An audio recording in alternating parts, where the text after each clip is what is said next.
Welcome to Fatmata Speaks, and today I'm gonna talk about how to tackle depression. For those who are new, in the last video I talked about depression, what it is, and how to look at it from the concept of the Trinity. And today I'm gonna talk about how to handle it properly. As you all know, most of us, we tend to learn how to cope with it, not to actually handle it. Because coping, I guess, is much easier than facing the big thing itself. So before I get into the video, if you're in need of help, please seek out help. Get a therapist or find a community to talk to. Find someone to talk to handle it, because depression is challenging. It is, but it can also bring about something wonderful if you allow yourself to create from that space. Okay. The first step to handle depression is to name the pain. For example, if you find yourself drifting into depression after something particular happened, it's best to name it, what has happened, because it brings clarity to yourself, but it also helps you face it.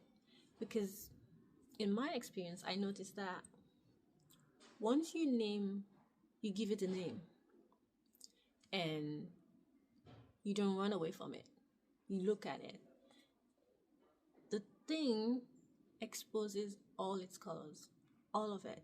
So it gives you a chance to actually get to know it. So by naming it, you have done one thing. You've stopped running away. In most cases, you're actually calling it out as it is, and then you can tackle it. It's the same in the medicine industry, right? Naming things help people frame it, and in the given frame, they discuss it and then tell you all about it. So it's the same with depression. If you can name your pain, then you can find out where it comes from in the first place, because the name can give you a hint on how to go about and investigate it. So yes, name your pain. Very important. You have to name your pain. After naming your pain, go ahead and check its origin, because most of the time we can say, oh, okay, I'm depressed because, for example, I'm depressed because someone died, and then that's the thing. You're in grief. You name it, but to properly understand it and develop ways to handle it, you have to check its origin. For example, in the aspect of grief, you have to check what that person meant to you in life. Of course, grief contains the aspect that you lost someone, and in our understanding of death, you don't see them, you lost them forever until you die too, and then join them, right? That's the common understanding of death. So knowing the origin of your pain helps you develop a way to interpret it, because by knowing it, you know its source, you know its cause, and then you will know how it actually affects you. Because sometimes we just generalizing things like, oh, I'm depressed as I feel this and this and this. Well, certain pain brings forth certain types of aches, and if you just generalize it, you might not be able to give it the actual aid that it needs. But if you look into each of the aches that you have and name it as well and can describe it, you can then counterattack it. Yeah, you can create a remedy for it, but only when you can name it and know it. The other step in dealing with depression is, after you name it, right, you investigate its origin, you name your ache, there is one thing you have to do. In most cases, in this instance, some people will want to run away because it's too much. Because knowing something sometimes it's not always a relief. Sometimes it is, but sometimes it's not. So you want to run away. If you find yourself in that place of wanting to run away, please seek help, because I think that is key in that moment. But if you don't want to seek help and you want to tackle it by yourself, go ahead, do it. But if you feel overwhelmed or you feel lost in like how to handle it, talk with people. Talk with people, seek help people. Help is very important. And what I've noticed, like one key aspect that stops us from asking for help is shame. I don't know where and why we somehow developed shame, but shame. It also back in so many aspects. I still don't know. I still cannot name a positive aspect of shame, because it really does nothing for us except of holding us back. Because in my experience in depression, after I noticed like certain beats of issues that I had and I could name them and I knew the origin, right? I couldn't ask for help. It just wasn't on my mind to ask for help. And I was like, it's odd. But I also noticed like one of the reasons why I couldn't ask for help is because I was scared of the opinion of others. Because I was like, oh, if I ask for help, they're gonna think this and this and this about me. And then I, as me myself, start judging myself. And I brought shame into the equation, and that held me back. So in a way, I couldn't ask for help because of shame.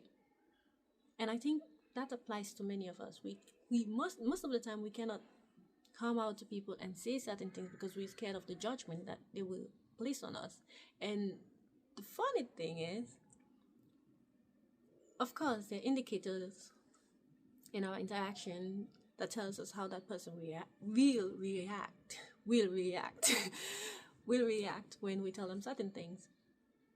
But most of the time, the judgment that we see is based on our perspective, not the perspective of others.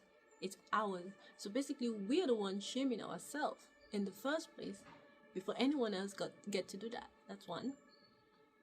And it's, of course, it's a reflection of our past experience and stuff. But in a way,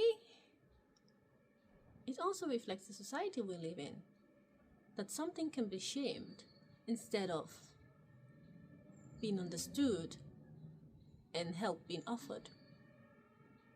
Like for a long time, like mental illness was seen as something disgraceful, like something you hide in the family. You don't talk about it. We don't talk about Bruno.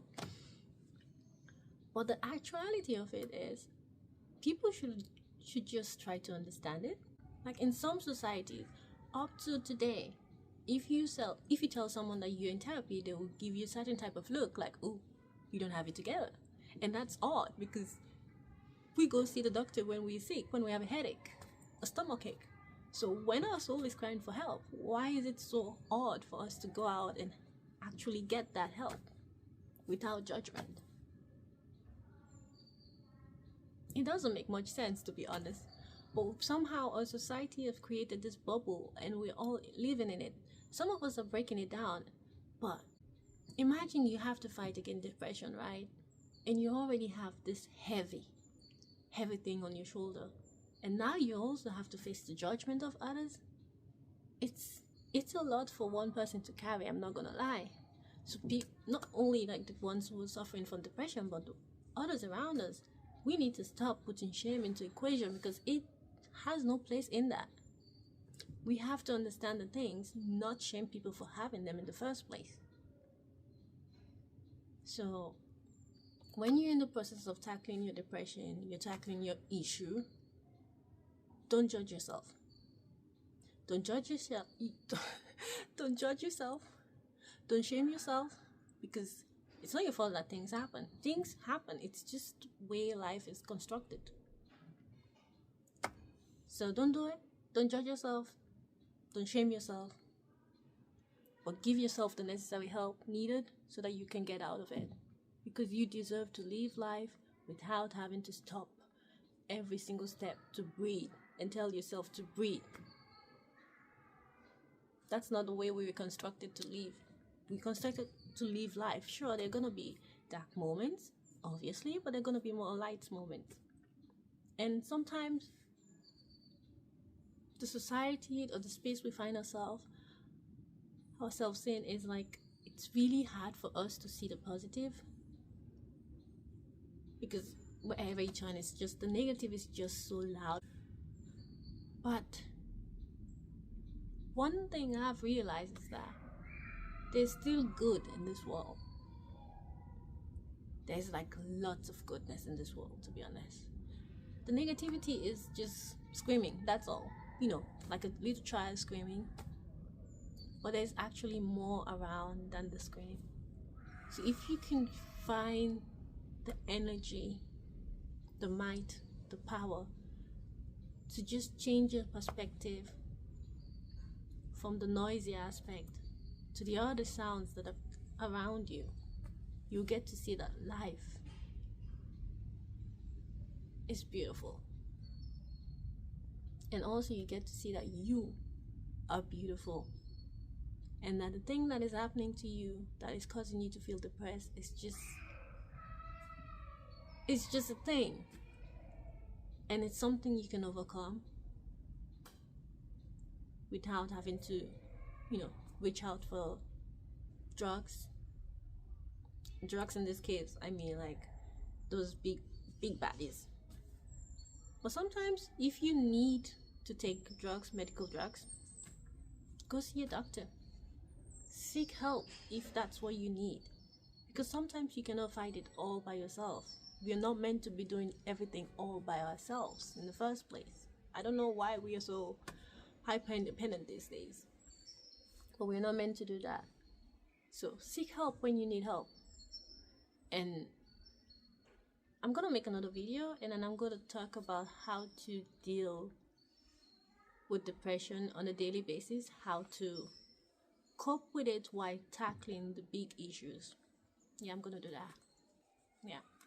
But in the meantime, please sit with yourself, name it, name your pain, understand its origin, and then face it. Don't run away. Because even if you run, it's still going to be there. So it's just best to just look it in the eye and be like, who are you, what are you, and why are you here? What are you trying to tell me? Once you know it, once you know what it wants, what it needs, you can fix it. Depression can be fixed. It can be healed. Because you're not broken. You just have a need that is not met, or you just experience a loss and you need to think how you see life, and that's all. It's fixable, people. Depression is fixable. So good luck. Try to beat it. Beat it. Whip his butt. You can do it. See you in the next video. I'm gonna do that video. Yes. Bye bye.